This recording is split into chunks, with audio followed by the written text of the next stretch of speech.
The moment they approached you, radiating confidence from every pore, you saw right through the facade.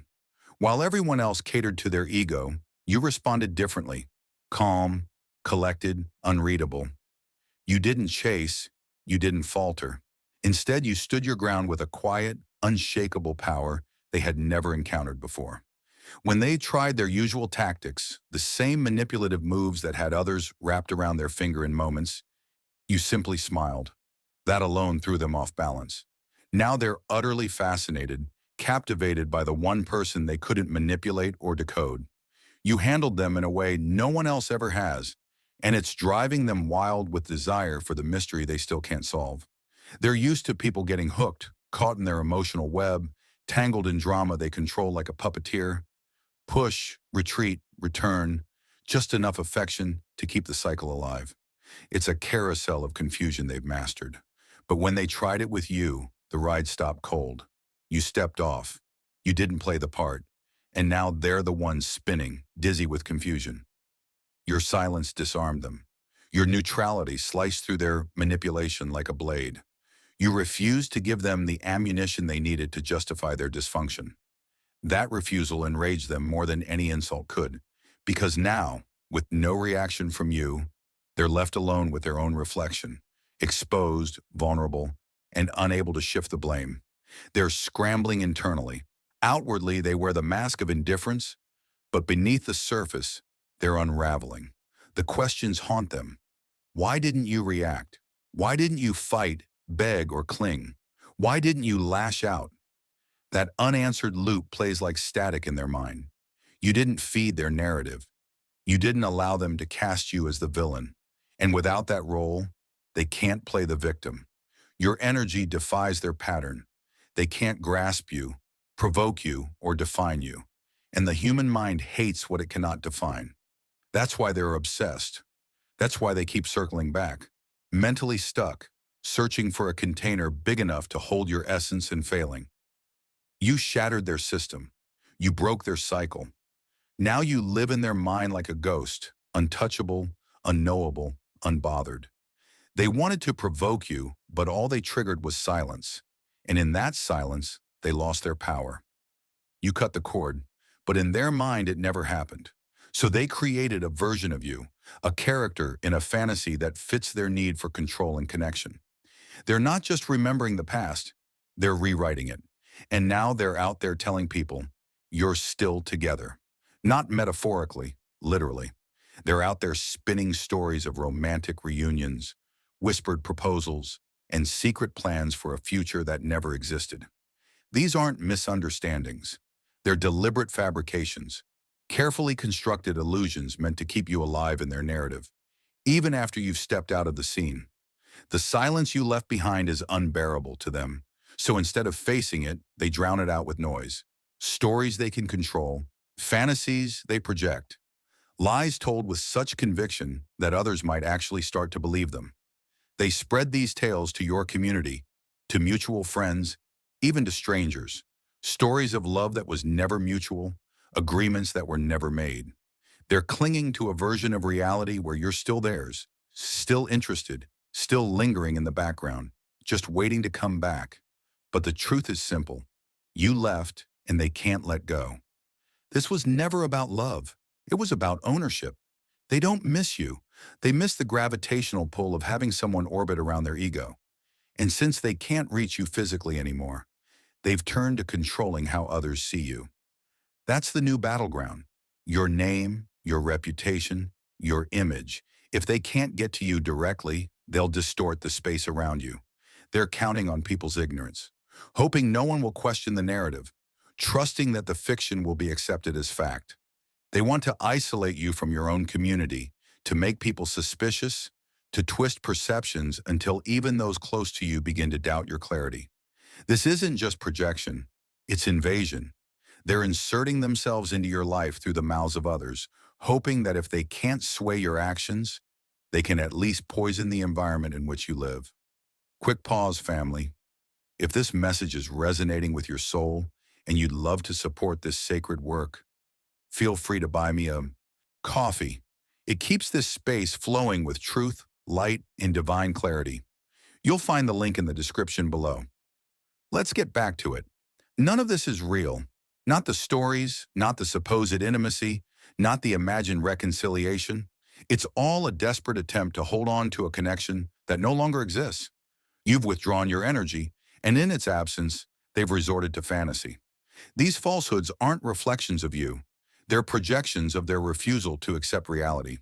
The truth is they've been left behind, and instead of facing that emptiness, they filled it with delusion. They want the world to still see you as theirs, to believe that something sacred still lingers. But the only place that connection exists now is in their mind. And even there, it's unraveling beneath the weight of your silence. You didn't just walk away. You broke a cycle.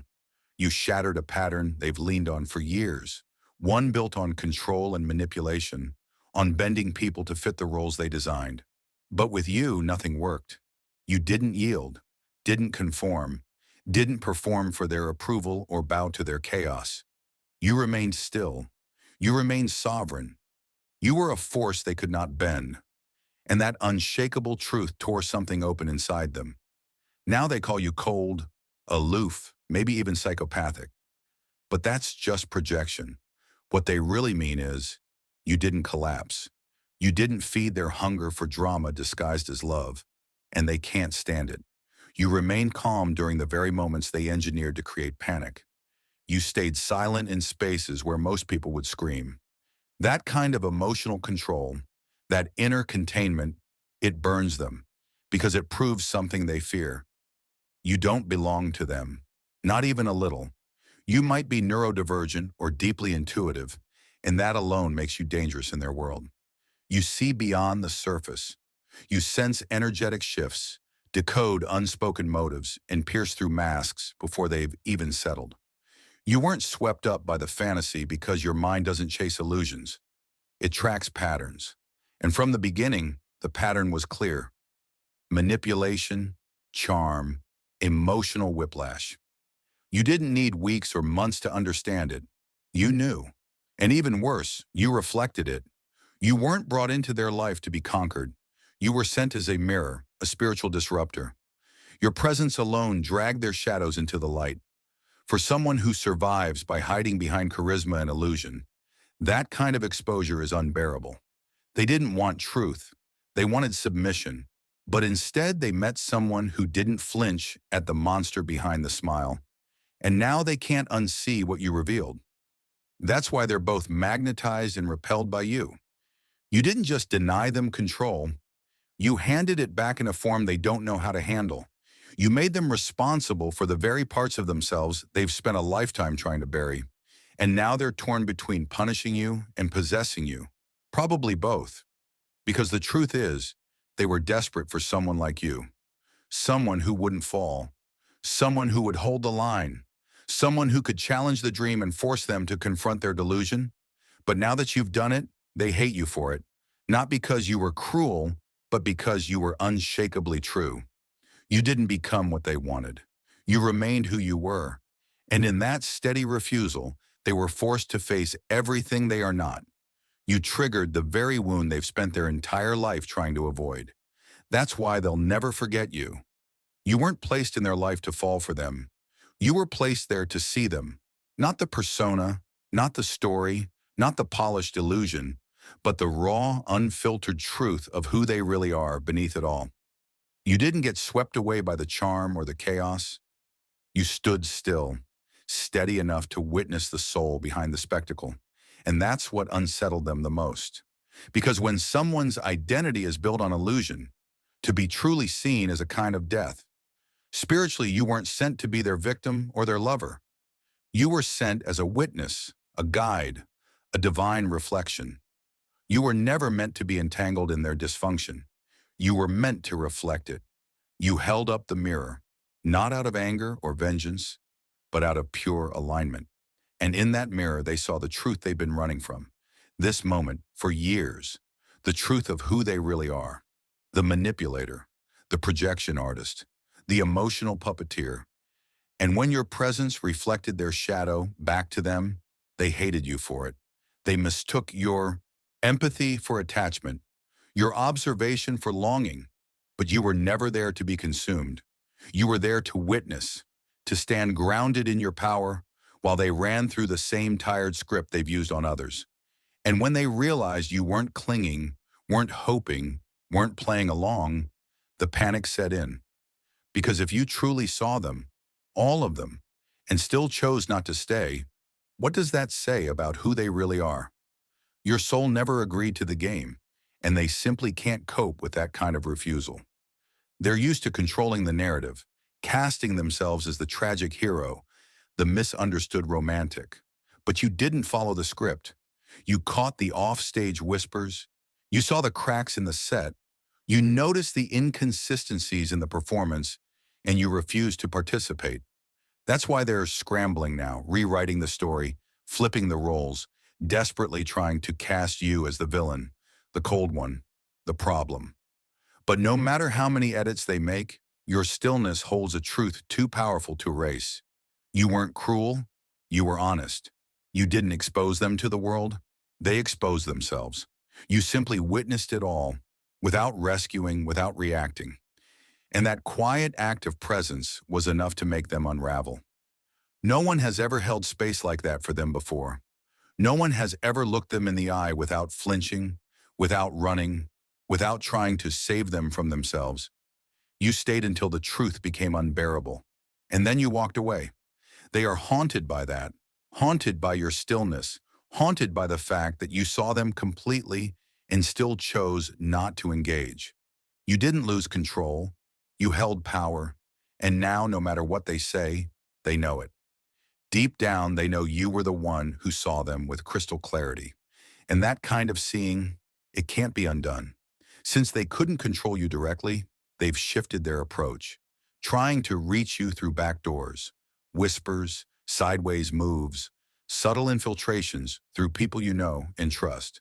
You may not see them standing at your door, but make no mistake, they're still trying to breach your world. This isn't about closure. It's not about care. It's a covert campaign to distort your surroundings, to manipulate perception, and to stay tethered to your energy in any way they can. They're contacting your friends, messaging your family, slipping into conversations with coworkers under the mask of concern or regret. But every word is deliberate. Every sentence is engineered to plant seeds of confusion and to subtly reshape how others view you. They're spinning tales of heartbreak and longing. Or worse, they're painting themselves as shattered victims, abandoned souls who only ever wanted love. But make no mistake, it's not an apology. It's a performance. And the audience is everyone around you. Their goal is simple. If they can't have you, they want to control how others see you. They're trying to attach their name to yours in people's minds, crafting a narrative where you remain entangled even in absence. This isn't just obsession, it's branding. They want your name to carry a story they wrote, not the truth you actually lived. They're trying to anchor themselves in your reality through a web of illusions, lies wrapped in stories of reconciliation, fabricated messages, and twisted timelines. They're not just rewriting the past, they're actively inserting themselves into your present, trying to create a false continuity where none exists. Even though they can no longer reach you directly, they still believe they can alter the environment you walk through. If they can't manipulate your mind, they'll try to contaminate your atmosphere. It's a last-ditch attempt to maintain energetic access, to tether themselves to you through the perception of others. But what they fail to realize is that you've already detached. Your spirit is sealed, your emotional gates have closed, and your energy no longer offers them a point of entry. No matter how many people they message, no matter how elaborate the lies they craft, they remain locked out of your world. Your essence is sovereign, protected by a boundary that's not just physical or emotional, it's spiritual. You've become untouchable, not out of arrogance, but out of necessity. This wasn't mere disconnection, it was divine disengagement. Their words might circulate, but they fall flat. Their attempts to distort your image only reflect their own unraveling. Every story they fabricate, every screenshot they falsify, every whisper they send into your circles, all exposes them more than it ever could expose you. They think they're reshaping the narrative, but they're just confirming the truth you already knew. Their actions were never rooted in love or authenticity. They were always about control. And now, stripped of access, they're spiraling. They're manipulating behind the mask of mourning, cloaking obsession and sorrow, spinning heartbreak into sympathy. But no matter how many stories they tell, they will never access your truth. They can't reclaim your image because it was never theirs to hold. Your essence, your growth, your peace, it's all beyond their reach. And that, more than anything, is what they can't accept. Because it wasn't supposed to end like this. Not with you walking away, not with you winning the battle without ever raising your voice. They expected you to stay, to bend, to break. But instead, you chose elevation. And now, from their place of confusion and chaos, they watch you rise. Untouched, unbothered, and unapologetically free. What they saw as chaos, what they thought would destroy you, was never about pain. It was a divine setup, a sacred unraveling designed to crack you open and crown you in the process. What looked like collapse was actually elevation in disguise. You were never placed in that dynamic to lose yourself. You were sent there to reclaim every piece of you that had been hidden, buried, or suppressed. Every betrayal, every manipulation, every false promise, it was all part of a higher orchestration, a divine intelligence using the storm to break you free from roles you were never meant to play. You've spent years being the scapegoat, the overgiver, the one who absorbs blame, confusion, and pain just to keep others comfortable. Conditioned by trauma, survival, and cultural expectation, you were taught to shrink, to over-explain, to carry burdens that were never yours. But this person, they were the final test, the ultimate reflection, the storm disguised as a soulmate. They didn't come to ruin you, they came to reveal you.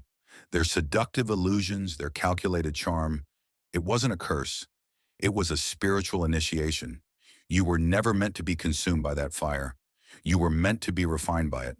This connection was the sacred blaze that burned away the false identities, the masks, the expectations, so you could finally emerge as your most authentic, untamed self.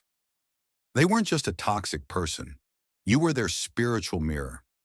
Through their madness, you rediscovered your clarity. Through their distortion, you reclaimed your intuition. And through their insatiable hunger for control, you found your sacred boundaries. You stopped internalizing guilt. You stopped second-guessing your truth. You stopped shrinking yourself to make others feel comfortable in your light. Instead, you began to embody your essence, not as an idea or aspiration, but as a way of being. You started saying no, not just to them, but to everything they stood for. Chaos, dependency, illusion, manipulation. You didn't just leave the relationship. You evolved out of the frequency that allowed it to exist in the first place. Now your energy is different, sharper, more potent, deeply aligned, and utterly uncompromising. They feel that shift in ways they can't explain. They sense that you're no longer accessible, no longer tethered to the games they play. And that realization haunts them. Your absence is one thing, but your transformation, that unsettles them on a soul level. Because your presence now breaks illusions instead of entertaining them. It doesn't soothe manipulation. It slices through it. It no longer bends to accommodate falsehoods. And that's exactly why they fear you and still crave you. But what once fueled them, your light, your energy, your compassion, has now become inaccessible, sacred, divine. You are no longer a source of supply. You've become a spiritual force. What they tried to drain has evolved into power beyond their reach. You're being reshaped from the inside out, not as a response to their chaos, but as a return to your original, uncorrupted self. They thought they were writing your story, but they were only a footnote in a chapter that's already closed. The divine has taken over as the author now. And this new arc of your life, it has nothing to do with proving yourself, nothing to do with saving them or healing their wounds. This is about remembering who you were before the programming, before the pain, before the projection. You were always the seer, never the scapegoat, always the witness, never the one meant to be consumed. And because you passed this test, not with vengeance, not with rage, but with restraint, you're being elevated in every dimension, spiritually, energetically, and cosmically. This was never about them, it was always about you. They were simply the pressure that cracked open your deeper power. They will never approach you in truth. Not now, not ever, because truth was never their intent. Manipulation was. And now that their tactics have failed, all that remains is the slow unraveling of everything they built on illusion. The manipulative tools they once wielded with ease, the emotional baiting, the carefully timed guilt trips, the passive-aggressive jabs laced with false affection, have lost their grip, not just on you, but on everyone around them. What once seemed masterful now reeks of desperation. The games that once earned them sympathy and control now draw suspicion and eye rolls. Their influence, once fed by fear and confusion, is dissolving in the presence of awakened eyes and elevated souls. You were never just another target to them. You were the one they couldn't predict, the one who interrupted the cycle, the one who saw too much and stayed too calm. This was never about love. It was about domination, obsession painted as devotion, and entitlement cloaked in the soft fabric of fake concern. And now every attempt they make to reclaim control is blocked, spiritually, energetically, and even physically. The wall between you and their dysfunction isn't circumstantial. It is divine. God has sealed off your energy. That barrier is not just protection. It is righteous judgment. It's a fortress of truth, shielding your light from hands that seek to exploit, not honor. Every time they speak your name in manipulation, every time they twist the narrative to paint themselves as the victim, they expose more of their own brokenness. Their lies don't just fall flat now, they backfire. What was meant to isolate you is now isolating them. The very smear campaigns they hoped would ruin your reputation have become mirrors reflecting their own delusion. People are waking up. The inconsistencies are too loud. The desperation, too obvious. The emotional tactics, too rehearsed. And the illusion they crafted so carefully, it's collapsing under the pressure of reality. And you remain unshaken.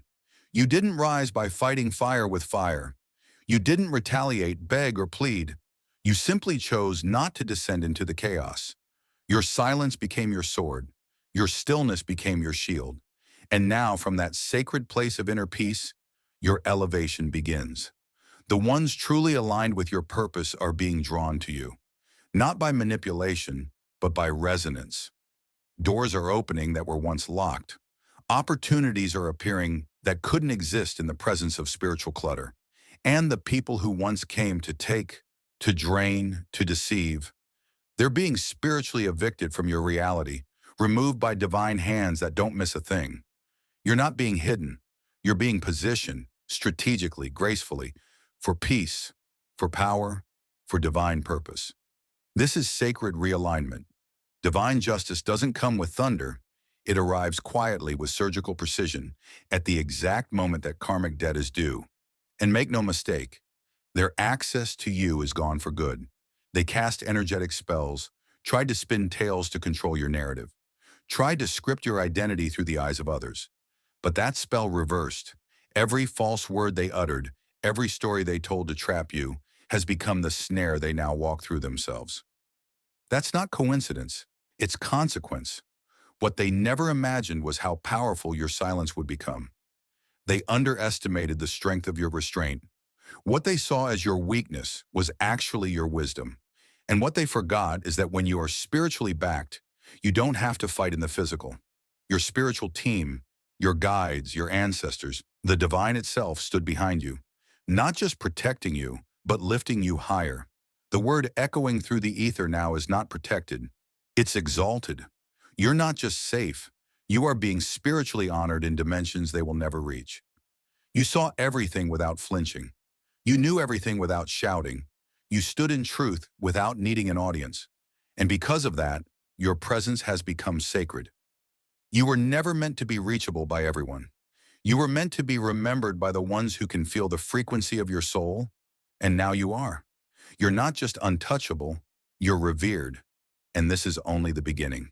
More is coming, more revelations, more alignment, more divine compensation for all that was lost, overlooked, or taken for granted. But for now, breathe in the knowing. Let it settle in your spirit. You are unreachable by those who come in distortion. You are sacred to those who come in truth.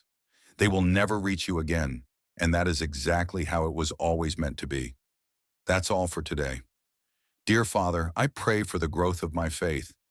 Help me trust you even when physical evidence is lacking. Let me believe in your perpetual presence, knowing you will never harm me. I understand that your thoughts for me are thoughts of prosperity and not harm, to give me a good future. Thank you, gracious and eternal Father, for always listening to my voice. I offer up this prayer to you in the name of Jesus. Amen. Thank you, Jesus, for your love and provision. I am grateful for your presence in my life and the abundance you bring.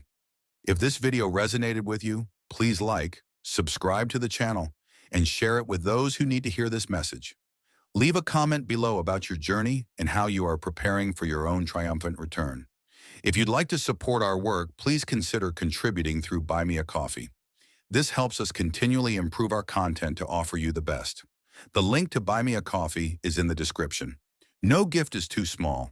Whether it's a penny, a prayer, or a share, your generosity helps spread God's word and brings hope to others. Don't stop here. Watch our next video for powerful revelations about the signs that reveal you are the chosen one. We've enjoyed following this spiritual journey with you. Thank you for staying with us until the end. Keep shining brightly and embrace your destiny with courage. See you next time. Blessings to all the beautiful souls from the wisdom.